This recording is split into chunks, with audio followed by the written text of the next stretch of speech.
1,000 years ago, the towers on the Isle of Wisdom were beacons of hope. Originally started to train sorcerers, clerics, and warriors to protect the Athanasian realm, the towers gave the people a sense of security against the enemies in the Tenebrosity realm. But when the original tower members left, that peace was shattered, and now the towers have fallen into a state of decline. Now run by Marilla, the Mahatma, the towers are not what they used to be. Magic users are practically impotent. The knowledge of the past has been hidden away, keeping everyone complacent and weak. Protecting the Athanasian realm seems almost impossible now. When the current luminary Eliza is poisoned and loses her powers, Marilla appoints Eliza's second, Athanasia, to the position. Athanasia, though, isn't quite as gullible and naive as Marilla thinks she is. When things start spiraling out of control around the time of the springtime celebration, Athanasia and her friends Tavis and Gara discover things aren't quite what they seem. Orc attacks, ignored cries for help, youths with unteachable magical abilities, and strange innuendos about the towers. Can Athanasia and her friends track down Garnrin? There's only one problem. Garnrin is not only retired, he is the only one who can bring Marilla down. Athanasia and her friends must fight rogue magic users, goblins, and hellhounds, all while trying to uncover the truth about the towers, the realm, and everything in between. Can they bring the towers back to their former glory, or will their quest lead to the destruction of the entire Athanasian realm? This week's book review is Deceived, which is book 1 of the Athanasian Realm by MC Colõn. And I apologize so badly if I'm pronouncing your name wrong.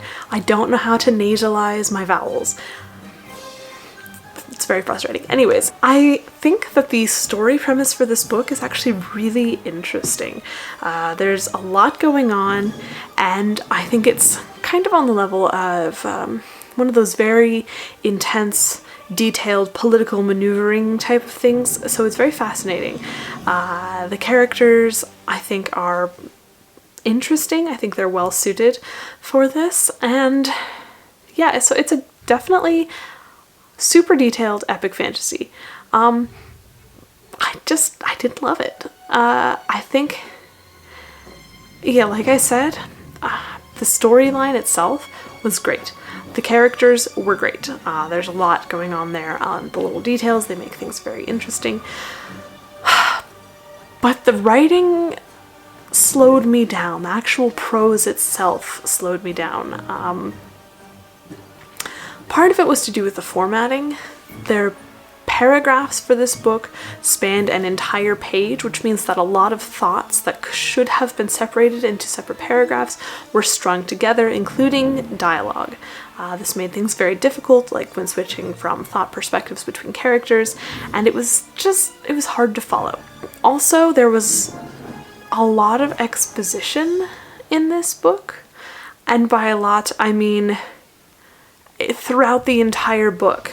There were details that were relayed to the reader that were probably less significant than otherwise. It was very much involved in the history of the world and the history of each person and the village, and it wasn't necessary for the story itself. It's kind of like going up to your best friend and saying, look, the sky is blue. You and I both know that the sky is blue, but some alien entity that might be watching us might not know that the sky is blue, so we're going to tell you that the sky is blue anyways, even though we don't actually think that this alien entity exists.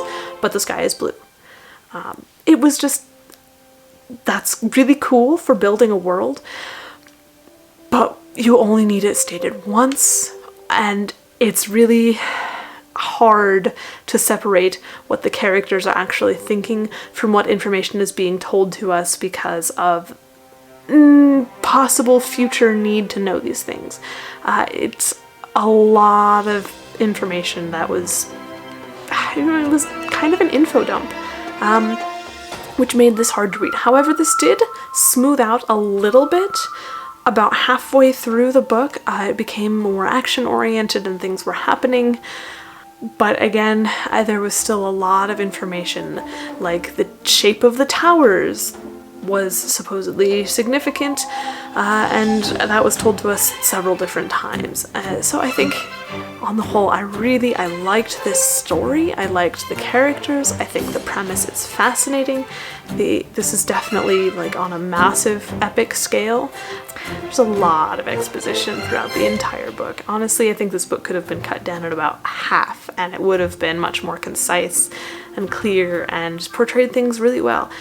So, you know, I liked it. I just didn't love it. Such is the nature of some of these things. However, I'm curious to know what's going to happen next, because this book did such a good job of the story and it portrayed things very well. I don't know if I want to slog through all of the extra information again. And now, granted, I don't know if book 2 would be that way because all of the information has already been presented.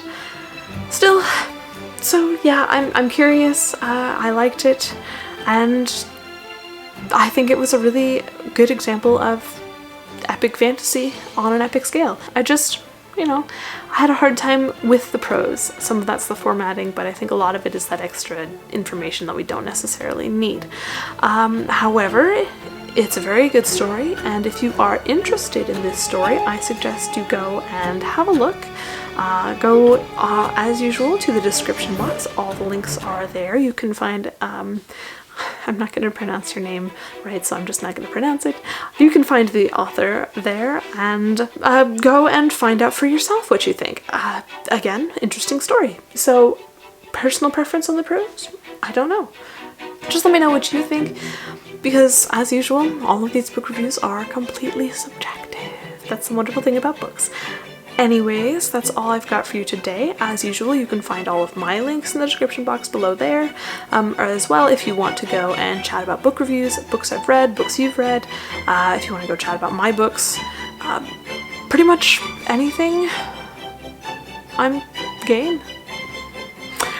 Otherwise, I hope you have a fantastic day, and I shall see you next time.